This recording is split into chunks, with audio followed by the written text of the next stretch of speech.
Outro aspecto interessante sobre o papel do MP na ação popular é que o artigo 9º ele fala que se o autor desistir da ação ou der motivo à absolvição da instância, fala que nesses casos vai ter um prazo de 90 dias para outro cidadão ou o próprio Ministério Público prosseguir, né, com aquela ação. E o que eu achei interessante nesse artigo é que antigamente, gente, na época que essa lei foi feita, usava-se o CPC de 1939 e naquela época utilizava-se essa expressão absolvição da instância, que hoje em dia não existe mais. Então, isso hoje em dia significa abandono da ação, ou seja, se o autor desistir formalmente ou simplesmente abandonar a ação, vai ser dado um prazo de 90 dias, né, para o Ministério Público ou outro cidadão prosseguirem com aquela ação. Outro ponto interessante é que pode haver cumulação de pedidos dentro da ação popular. Assim como cumulação de pedidos, também pode ter cumulação na parte da sentença, do dispositivo da sentença. E quais seriam esses pedidos? Bom, primeiro vai ser a declaração da invalidade daquele ato e, em segundo lugar, a correção daquela lesão. Ou seja, se a sentença julgar procedente a ação, ela vai decretar que aquele ato ele foi a invalidade daquele ato, ou seja, que aquele ato ele era ali ilegal, e vai condenar ao pagamento das perdas e danos, ou seja, a indenização pelos danos causados por aquele ato ilegal, aquele ato que teve ali uma lesividade ao patrimônio público, à moralidade administrativa, ou então patrimônio cultural, histórico ou meio ambiente. E outro ponto importante é que, ainda que a parte não tenha pedido a questão da indenização, o juiz pode fazer sim essa condenação em perdas e danos. Aliás, ele deve incluir na sentença essa condenação em perdas e danos, caso fique comprovado na ação que houve um dano ao patrimônio público. Outro ponto importante é que cabe liminar em ação popular. Uma ação, só lembrando vocês que a gente estudou e não cabe liminar, é o mandado de injunção. Ação popular cabe. E quais são os requisitos? Fumaça do bom direito e perigo da demora. O que significa isso, gente? Fumaça do bom direito é você mostrar que existe ali uma possibilidade daquela ação ser julgada procedente no final, e o perigo da demora é você mostrar ali os danos que podem ser causados caso aquela ação demore. Por exemplo, um ato de um prefeito que corte o fornecimento de um medicamento, por exemplo. Ou então, algo nesse sentido. Pode causar um dano a muitas pessoas que podem morrer, que podem ter doenças graves por conta disso. E nesses casos, vai caber a concessão de liminar. Qualquer caso em que ficar comprovado que existe ali a fumaça do bom direito, ou seja, uma chance grande daquela ação ser julgada procedente ao final, que aquele direito realmente ele existe. E, em segundo lugar, o perigo da demora, gente. Muita gente fala em latim, fumus boniuris, periculum in mora, mas eu gosto de falar em português mesmo e gosto de usar nas minhas petições em português mesmo, acho que fica tudo muito mais claro. E essa previsão da liminar, ela está no artigo 5º, parágrafo 4º da Lei da Ação Popular, que fala que na defesa do patrimônio público caberá a suspensão liminar do ato lesivo impugnado. Aí eu pergunto para vocês, gente, quem é que vai julgar essa ação popular? Também no artigo 5º, ele vai determinar que vai ser conforme a origem do ato impugnado. Como assim, gente? Vocês sabem que existe uma divisão entre a Justiça Federal e a Justiça Comum, a Justiça Estadual. E isso vai depender se vai envolver ali naquela ação um bem, por exemplo, um terreno da União, um prédio da União. Se envolver a União de alguma forma, aí a competência para julgar vai ser da Justiça Federal. Se não, vai ser da Justiça Estadual. E a jurisprudência do STF, ela diz que, independentemente de qual seja a autoridade, pode ser até mesmo o presidente da República, o réu, ainda assim o juiz competente para julgar essa ação vai ser o juiz de primeiro grau e não o STF logo de cara. Então, como vocês já sabem, vai ser, dependendo se houver interesse da União ou não, da Justiça Federal ou da Justiça Comum. Se houver interesse da União, vai ser da Justiça Federal, por força do artigo 109, inciso 1º, que é aquele artigo da Constituição que fala das competências dos juízes federais. Além disso, vai ser uma competência territorial, ou seja, vai ser daquele local onde se emanou o ato impugnado. Então, se foi um ato do governador, vai ser uma ação aqui no Amazonas, em Manaus. Se for do governador do Amazonas, né, aqui em Manaus, aí vai ser julgada, processada a ação aqui em Manaus. Digamos que seja do prefeito, por exemplo, de Tabatinga, vai ser lá em Tabatinga. Então, depende da origem do ato impugnado. Outra coisa importante é a questão dos documentos necessários para a propositura desta ação, onde o cidadão pode requerer às entidades que forneça ali certidões e as informações que sejam necessárias para ajuizar e propor a ação. E se ele não conseguir, porque o órgão não quis fornecer, muitas vezes isso pode acontecer, né, gente? Do órgão não querer fornecer informações, certidões, documentos que podem prejudicá-lo no futuro. Apesar da gente saber de toda essa questão da transparência, da atividade do poder público, a gente sabe que, na vida real, pode ocorrer sim de ser negada uma informação para um cidadão. E aí, mesmo assim, ele pode narrar os fatos, narrar que não conseguiu aquela informação, não conseguiu aquela certidão, e o juiz, analisando o caso concreto, pode determinar que aquela entidade, aquele órgão, forneça já como réu no processo aquelas informações necessárias. Além disso, gente, mesmo antes do nosso CPC atual, a jurisprudência do STJ já entendia que não era inepta, ou seja, não ia ser indeferida de plano, a petição inicial desacompanhada dos documentos essenciais. Como eu falei para vocês, hoje a regra geral é que a petição inicial ela nunca vai ser indeferida e inepta de plano. Primeiro vai ser dada uma oportunidade para o autor emendar aquela petição inicial e juntar algum documento que porventura esteja faltando. E esse já era o entendimento desde 2004 dos tribunais superiores em relação à ação popular. Outra questão, gente, é que, como eu falei pra vocês, essa lei ela é antiga, ela é de 1965, e o nosso CPC atual, ele trouxe a regra dos prazos em dias úteis. E aí eu fiquei com curiosidade de saber, será que entende-se que vai ser contado prazos em dias úteis, em dias corridos, porque a lei não fala em dias úteis? E aí eu fui pesquisar a jurisprudência mais recente dos tribunais superiores, e eles entendem que vai ser dias úteis, que se aplica subsidiariamente CPC, e por conta disso os prazos na ação popular eles vão ser contados em dias úteis. Outro ponto importante em relação à ação popular é a questão do julgamento antecipado da lide. Eu já comentei com vocês em sala de aula sobre o que é o julgamento antecipado da lide e vou relembrar para quem não estava presente, enfim, não lembra. Acontece, gente, quando a pessoa entra com a ação, o autor entra com a ação, propõe a ação, e quando ele ajuiza a ação, ele já coloca todas as provas, ou seja, ele não precisa produzir mais prova em audiência, ele não precisa mais de prazo para produzir mais nenhuma prova, porque ele já juntou tudo que ele tinha, então nem adianta dar mais prazo, porque ele não vai ter como produzir mais nada. E da mesma forma, o réu pode ser que também já tenha juntado tudo na sua contestação, e aí eles dois, tanto o autor quanto o réu, se interessam com o julgamento mais rápido daquele processo, e eles pedem o julgamento antecipado da lide. Acontece que na ação popular nós temos o prazo para alegações finais, então vai ser dado o prazo para alegações finais, e depois pode ser feito o julgamento antecipado da lide, caso todo mundo já tenha provado tudo que precisava e não precisar de mais produção de prova em audiência, oitiva de testemunha, porque já foi juntado tudo na inicial e na contestação. Outro ponto muito importante que eu já falei para vocês é a questão das custas e dos ônus de sucumbência. A gente tem que destacar isso, principalmente porque foi uma regra que a própria Constituição que trouxe. Ela falou lá no finalzinho do artigo 5º, inciso 73, que não havia pagamento de custas, havia isenção de custas, salvo comprovada a má-fé do autor.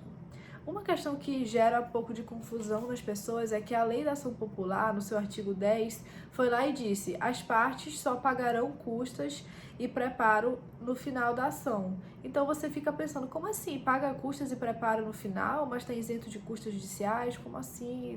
Não estou entendendo muito bem.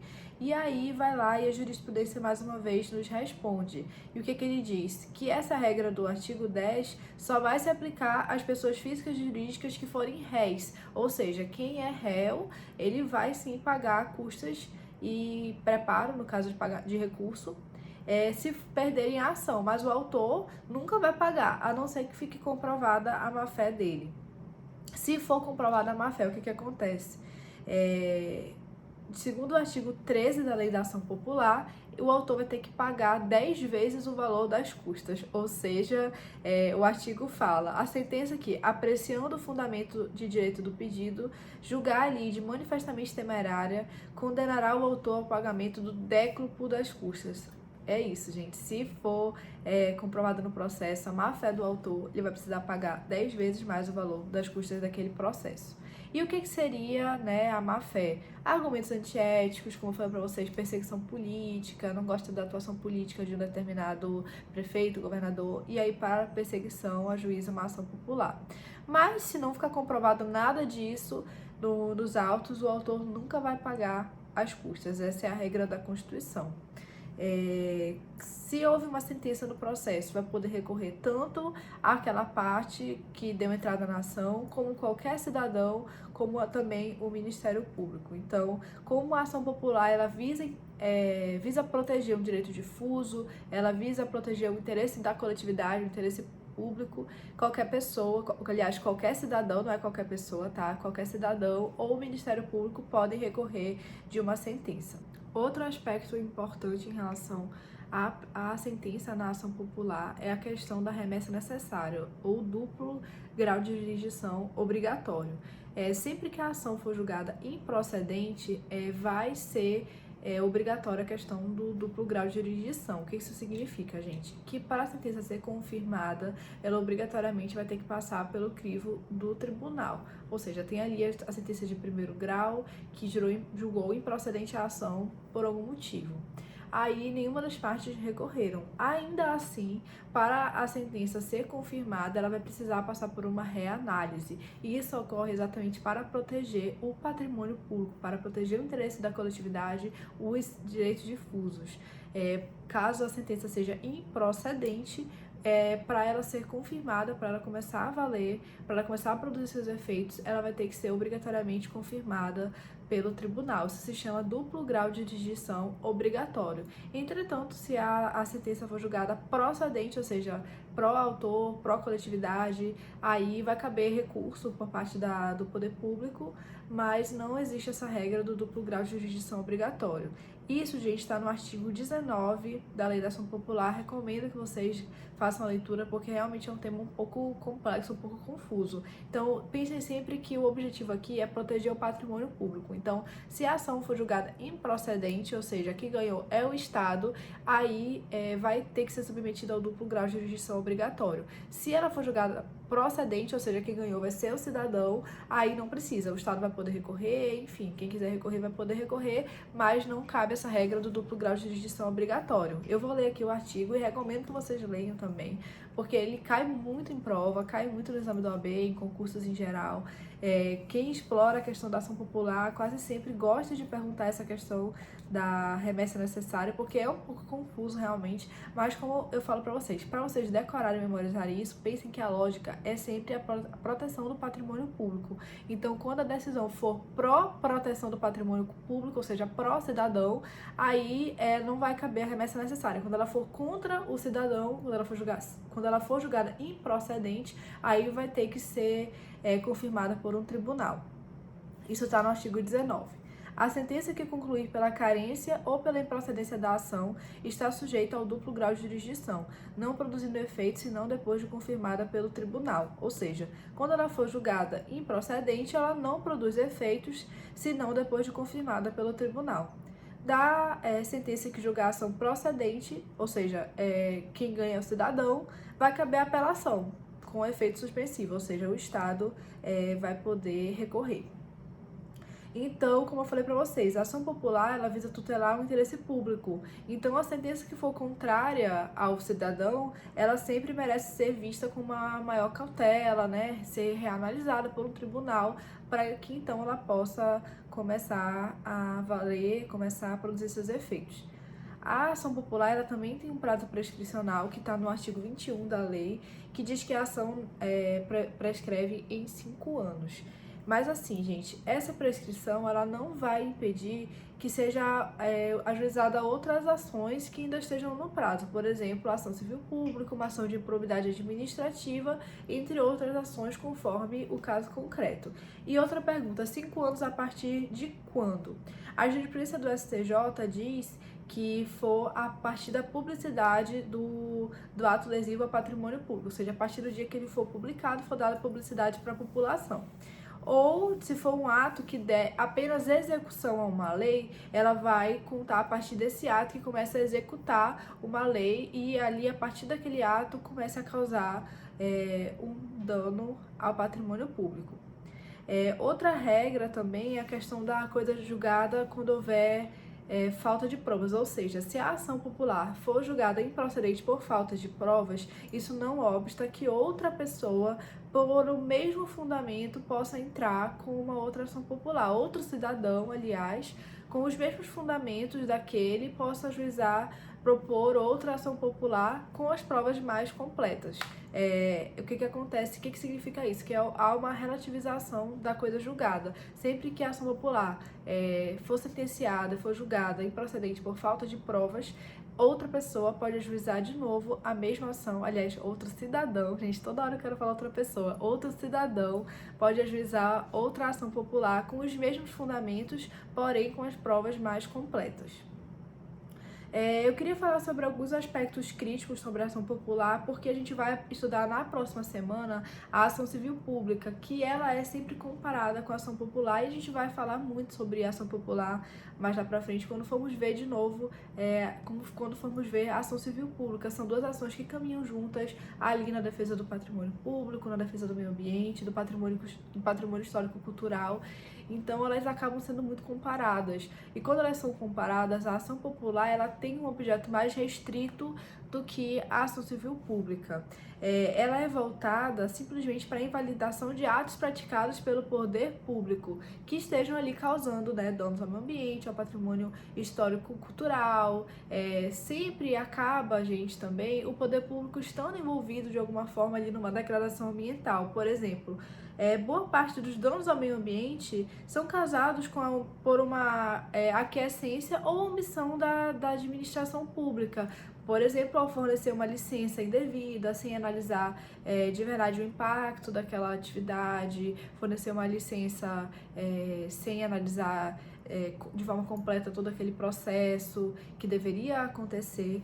Mas de uma forma ou de outra, o que eu quero dizer para vocês é que o poder público, ele sempre, aliás, sempre não, né? Mas quase sempre ele está envolvido ali, sim, com os danos que são causados ao meio ambiente. Por isso, a ação popular, ela tem uma questão social, uma questão política, de um poder que foi dado ao cidadão e que muitas vezes ele não acaba sendo utilizado por falta mesmo de acesso à informação. Muitas pessoas, né, não sabem que tem esse poder de questionar atos do poder público através de uma ação, que para isso basta comprovar que você é um cidadão com o seu título de eleitor, e por isso ela acaba não sendo muito utilizada, mas ela é um poder muito grande que o cidadão tem de fazer o controle dos atos da administração pública.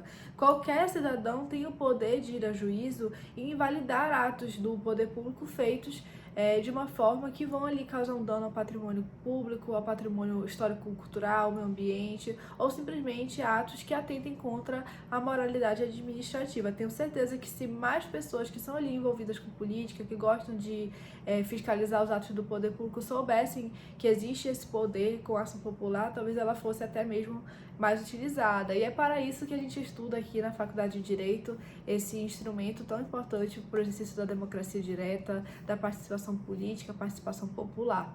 E é isso, eu acho que falei sobre todos os pontos mais importantes da ação popular para vocês. Tentei esgotar ao máximo o conteúdo. Espero que a gente tenha tempo de revisar quando tudo voltar, quando nossas aulas presenciais voltarem, retornarem, que a gente possa conversar de novo sobre esses assuntos pessoalmente. E me procure se vocês tiverem qualquer dúvida. E é isso, gente. Fiquem em casa.